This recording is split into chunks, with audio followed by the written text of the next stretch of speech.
Patanjali explains how the eighth step eliminate the impurity. Not only on the physical plane, but also on the vital and the mental planes. The impurities on the physical plane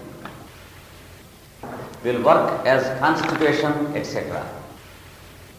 Impurities on the vital plane, they work as strange sensations that are not desirable. That is, the various types of pain and discomfort, various types of tensions or unnecessary relaxations and a bit of slackening of the muscles and nerves. And on the mental plane, the impurities work by producing toxic effects. That is, unnecessary sleepy nature, sometimes too much of sleep, sometimes disturbance in sleep, sometimes insomnia, no sleep at all, sometimes hyperactivity of the mind. That is, the mind goes on working day and night without sleeping. And sometimes anger, jealousy, fear, depressions, nervosities, and various psychological and psychic disturbances, which can never be cured by medicine, because we have only one solution to control these things in medical science. And that method is the most unscientific and dangerous and primitive method. That is the use of sedatives, tranquilizers. They contain all sorts of dirty narcotics which bring stupidity to the natural functions of the mind. So in that respect, medical science is still in its stone age at present.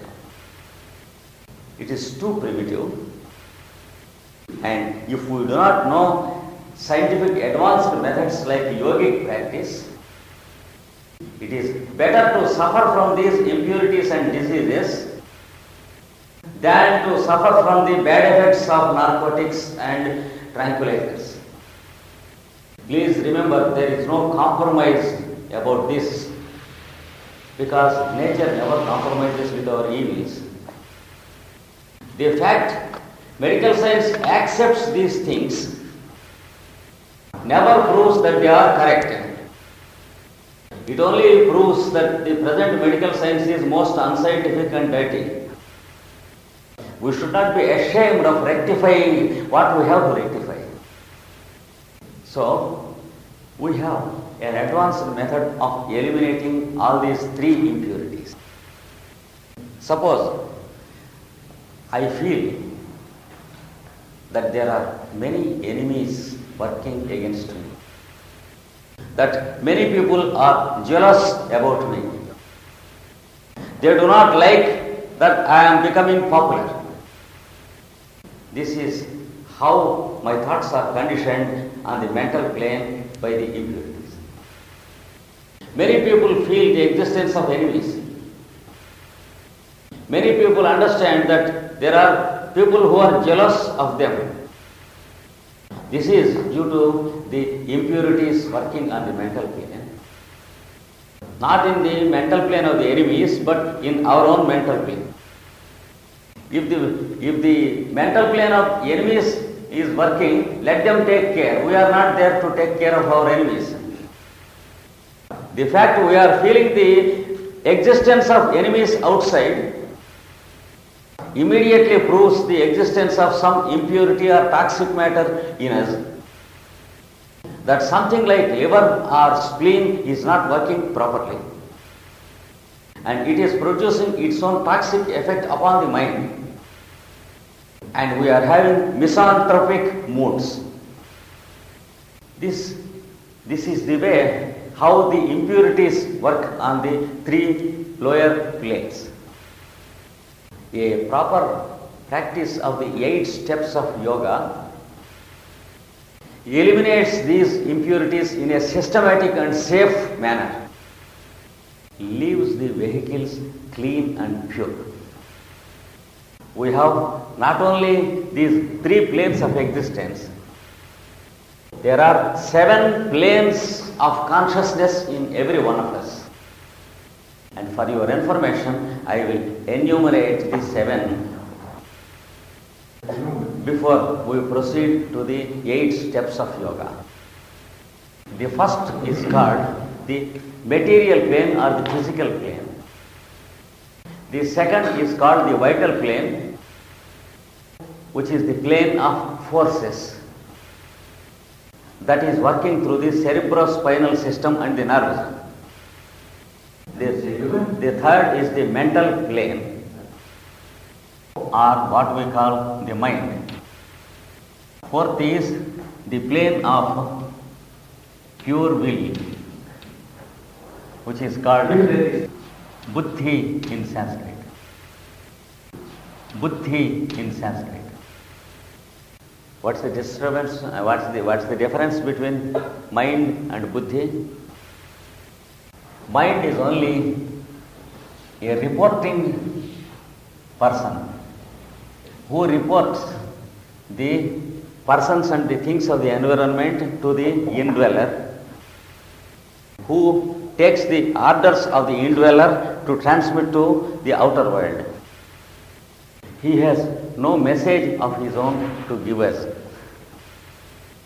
But buddhi is different.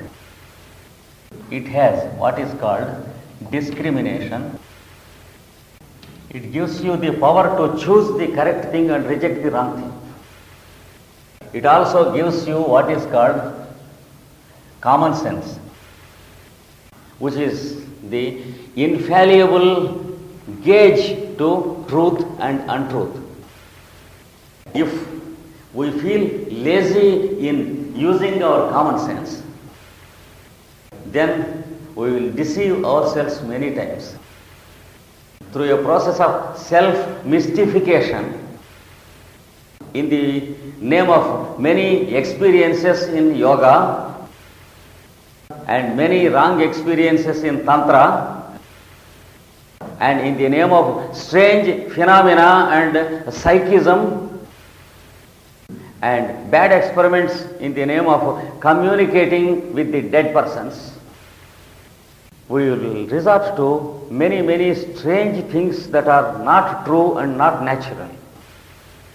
We cannot distinguish between what is true and what is false. So, buddhi is the plane of discrimination and common sense. It is described as the purificatory fire in the scriptures.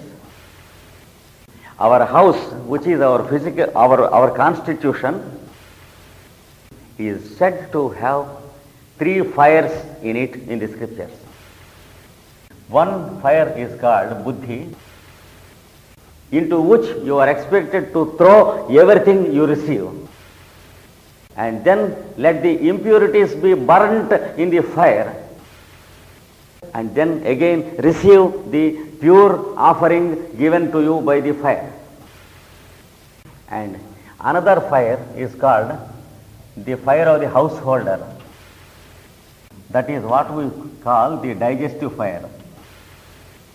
You are expected to keep the sanctity of it by not throwing every dirty stuff into it, and by keeping timings in eating and drinking. And there is another fire called the southern fire. In the vertebral column, the upper end is called north and the lower end is called south, because they have a strange correspondence with the North Pole and South Pole of our earth. And here, southern fire means the fire that is placed in our genitals by nature. That is what is called the fire of reproduction are what we call the, we are expected to keep the purity of the third fire by practicing perfect celibacy up to 21 years and then selecting a proper mate and getting married and observing monogamy and purity of, so that we may provide pure bodies for the souls who want to come into this world. So these are called the three fires in the house, and we are expected to worship these three fires always. This is how the scriptures describe about buddhi.